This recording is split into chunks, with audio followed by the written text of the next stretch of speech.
reiškia, kad tu Tu dabar galvoji, kad aš kalbėdamas tiesą man žmonės paukina, kad aš protingai šneku, tu galvoji, kad aš kalbėdamas tiesą išsipisinėjau iš tavęs. Aš neįsipisinėjau, aš savų kaip yra.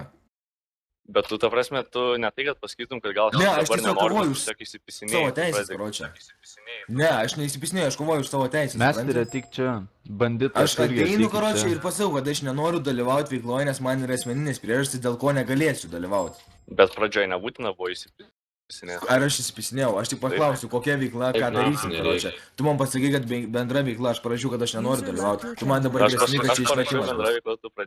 Banditas, jeigu girdėjai, Ne, man aš parašiau, karočią, kad aš nenoriu dalyvauti ir tu parašai, kad būtina, karočią. Kodėl būtina?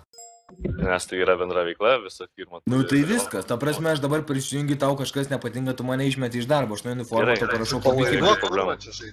Gerai, aš ramus, seniai, ta prasme, aš tik aiškinu, kad jis nesupranta to, kas banditai, jeigu girdi, parašyk trejetą. elementaraus dalyko, nesupranta. Tai aš laukiu. Kaip žmogus, ta prasme. Banditai, ateik čia pas mane, pas Vesbruką. Bet tai jeigu, karočią, visi musarai sakytų, kad turi esmė.